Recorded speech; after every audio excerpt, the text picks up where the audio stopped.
กับทางน้องสาวเพิ่นเนาะผู้สาวลาวเป็นน้องไอ้สาวลาวสาวโสดนั่นแหละผู้น้องบัวซ้อนมื้อนี้ก็บ่าวลาวก็ได้มีโอกาสเข้ามาอืมทักทายน้องเพิ่นอีกเทื่อนึงเนาะเอาสบายดีน้อง สบายดี มาเจอกันอีกเทื่อนึงพอดีว่ามื้อนี้เฮาก็มาทำหน้าที่พี่น้องเอ้ยเนาะมาทำภารกิจนั่นแหละคือเป็นสะพานฮักเนาะหรือว่าสะพานบุญในทางผู้ใหญ่เพิ่นนั่นแหละพอดีว่าเพิ่นเข้ามาเบิ่งมาชมแล้วเพิ่นเห็นคลิปเนาะเพิ่นก็เลยเกิดความแบบว่าถึกอกถึกใจหรือว่าเอ็นดูเมตตาสงสารเนาะเพิ่นเนาะก็เลยฝากเงินมาให้เนาะเพิ่นเนาะเป็นน้ำจิตน้ำใจพี่น้องเอ้ยเนาะเป็นจำนวนเงินก็500พี่น้องเอ้ยเนาะ สำหรับผู้ใหญ่ใจดีคนนี้ครับเพิ่นอยู่ทางฝั่งไทยพุ่นละเนาะเพิ่นก็เลยว่าอยากมาเที่ยวเล่นมาเที่ยวหาทางน้องบัวซ้อนเพิ่นอยู่ว่าซั่นเนาะแต่ก็ที่เฮาเข้ามา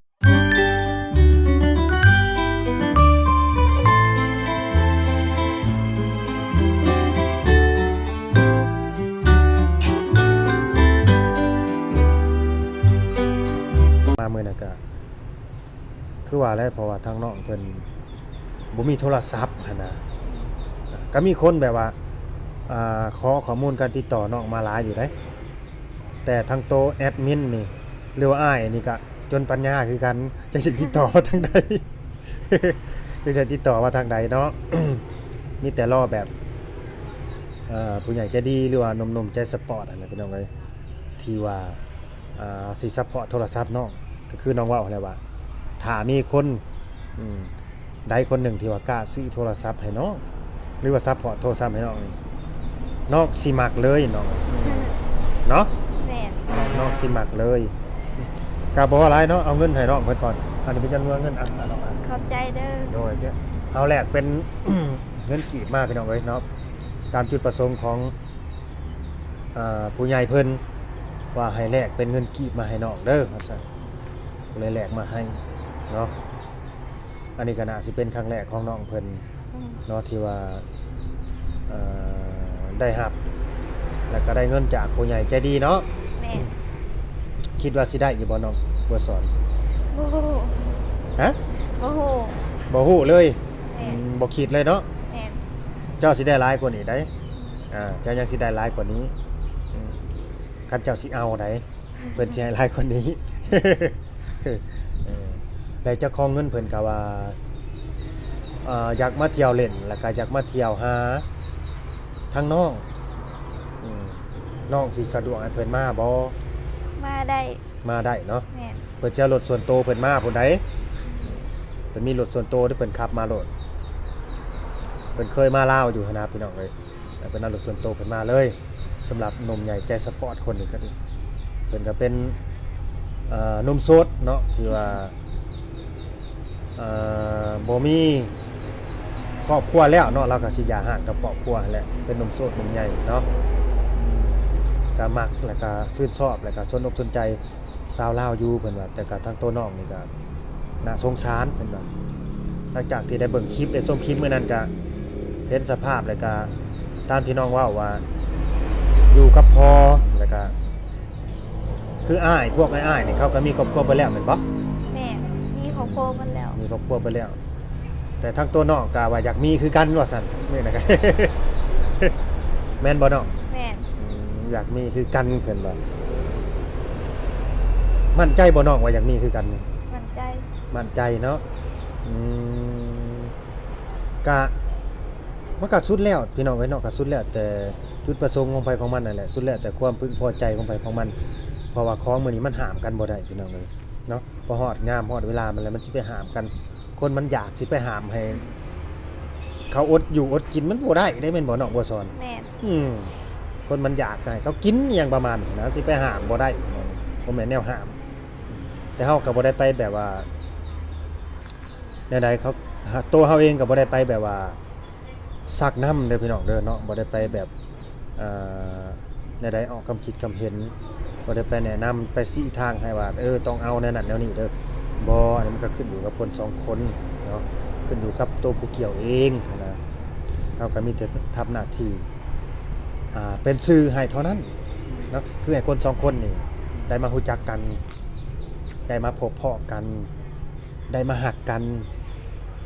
ได้มาสานความสัมพันธ์กันเนาะความสัมพันธ์นี่สิหน่อยหรือสิร้ายมันก็ขึ้นอยู่กับคนสองคนนะว่าเข้าใจตรงกันบ่แค่นั้นล่ะพอเขาหับกันได้บ่นะประมาณนั้นแต่ว่าตัวน้องเองนี่ก็เคยมีความหักหรอปะเคยมีอยู่ปะ เคยมี เคยมีอยู่เนาะมันเป็นความหักแบบภาษาวัยรุ่นพี่น้องเลยภาษาวัยรุ่นนี่แหละหักบางทีเขาก็หักไปตามวัยของเขานะพอยามเลิกยามแล้วก็เลิกกันไปผิดกันเถียงกันเลิกกันไปอย่างประมาณนี้แหละแม่นบ่เนาะ แม่น แต่ทั้งตัวน้องเองนี่ก็คือแบบบ่อยากเรียนต่อแล้วแม่นบ่ แม่น มันมีแนวนี้เด้อเนาะบ่สอนสมมุติว่ามีแบบนุ่มๆนี่เพิ่นมาโตะมาแตงเนาะหรือว่ามาหมั่นมาขอน้องนี่เฮ็ดตามหิตามคองเรียบร้อยแล้วเพิ่นอยากได้น้องบัดนี้ไปอยู่นำเพิ่นแน่นี่นะไปอยู่บ้านอยู่เมืองเพิ่นแน่นี่น้องสิกล้าไปบ่ บ่ฮู้คือกัน บ่ฮู้คือกันยังบ่มั่นใจบ่ แม่น บ่ฮู้คือกันเนาะว่าพี่น้องเอ้ยอันนี้ก็ต้องขึ้นอยู่กับเขาเรียกว่าขึ้นอยู่กับเหตุการณ์จริงก่อนพี่น้องเอ้ยเนาะหรือว่าต้องเว้าแล้วก็ปรึกษากับทางผู้หลักผู้ใหญ่เพิ่นเนาะคือพ่อแล้วก็ญาติพี่น้องก่อนหั่นนะเพราะว่าถ้าสมมุติว่าเพิ่นมามั่นมาไม้น้องนี่มันถ้าฮอดจุดนั้นแล้วเพิ่นก็ต้องฮอดผู้หลักผู้ใหญ่ของน้องคือกันบ่แม่นว่าเพิ่นสิมาแล้วเพิ่นสิกลับขึ้นรถไปโลดบ่แม่นดอกมันก็ต้องผ่านผู้หลักผู้ใหญ่เพิ่นรับรู้นำนั่นน่ะแต่ว่าทั้งตัวน้องนี่ก็บ่ได้ของได้ค่ายังบ่ถ้าเกิดว่าเพิ่นสิมาเที่ยวมายาม บ่ มาได้เนาะ มาได้ มาได้เพิ่นว่าพี่น้องเอ้ย แม่น โอเคเด้อพี่น้องเด้ออันนี้ก็ท่าเบิ่งท่าชมเนาะท่ารุ่นไปนำกันเนาะว่าคนสิมานะหาน้องเพิ่นเนาะสิรูปร่างหน้าตาเป็นจังไดอันนี้ก็ท่าเบิ่งไปนำกันแต่เฮาก็ยังบ่ฮู้เนาะว่าเพิ่นสิให้เฮานี่สัมภาษณ์ออกสื่อบ่หั่นน่ะอันนี้ก็ยังบ่ฮู้เนาะบางคนเพิ่นก็บ่สะดวกเด้เพิ่นก็บ่สะดวกให้อยากออกสื่อแบบว่าอายเพิ่นว่าอายคู่อายคนเวลาที่แบบว่าบ่สมหวังมาแล้วเพิ่นอายเพิ่นว่ายันหมู่คู่หยอกล้อหยังประมาณนี้อันนี้เฮาก็เห็นใจพี่น้องเอ้ยเนาะแล้วก็เห็นใจคือกันแต่ก็ยิงตามแบบความพึงพอใจของ FC คือกันใดเนาะคันว่าเพิ่นให้ถ่ายเฮาก็ถ่ายเพิ่นว่าบ่ให้ถ่ายเฮาก็บ่ถ่ายก็เข้าใจกันนะพี่น้องเอ้ยก่อนสิไปสิมาก็ต้องตกลงกันแบบบอกกันให้เข้าใจก่อนนะคันว่าคนที่เขาให้ถ่ายนี่คือเขาบ่มีหยังที่จะปิดบังเขาพร้อมอยู่แล้วพร้อมสิบวกนะสิมาไปได้ก็บวกไว้ก่อนโลดแบบบ่ย่านนะตัวน้องเด้อถ้าสมมุติว่ามี FC มาหานี่สิใหญ่สิน้อยสิเฒ่าสิแก่ซำใดน้องสิให้ถ่ายบ่ให้สัมภาษณ์บ่ ได้เนาะ แม่น ได้คือกันเป็นตัวน้องว่าได้พี่น้องเนาะสิมาแบบได้ก็ได้อยู่ซั่นปล่อยให้มาเป็นโตคนเนาะ มื้อนี้กินข้าวกับหยังเนาะ ที่เขากับขัวไข่ หึ ขัวไข่ คั่วไข่โอ้ยแต่ตาสิบ่มีเหือมีแห้งแท้แต่ละมื้อน่ะได้กินชิ้นกินปลาน้ำเขาอยู่บ่ ไปกิน กินอยู่เนาะน้องนอนจังโมงน้องอันบัวซอน นอน ปกติ 8-9 โมง โอ้ เลิกเวียกมือก็8 โมงเลย โอ้เลิกอยู่นี่นะ8 โมงกลางคืนบ่ แม่น ถือว่าเก็บอาหารเด็กอยู่พี่น้องเลยกับเมื่อกับเพิ่นบ่ แม่น เวลามาเนี่ยามมื้อเช้าได้มาจังโมง มาประมาณ7-8 โมง 7-8 โมงเช้า แม่น โอ้ตอนเช้าได้น้องตื่นจังโมง ตื่น5 โมง ตื่นเองบ่หรือว่าพอปลุ๊ก ตื่นเองเมื่อนอนเทือนเอ่ย โอ้ก็แสดงว่ามีความรับผิดชอบอยู่เนาะพอฮอดเวลาตื่นเฮาก็ตื่นนะพี่น้องเลยน้องก็มีความเป็นผู้ใหญ่อยู่มีความรับผิดชอบในหน้าที่เจ้าของเนาะ เมื่อยอยู่บ่หรือม่วนมาเฮ็ดเวียกซอยนี่ กะเมื่อยแน่ม่วนแน่ เออเป็นหยังกับน้องเป็นละสาวบ่หรือเป็นหยัง เป็น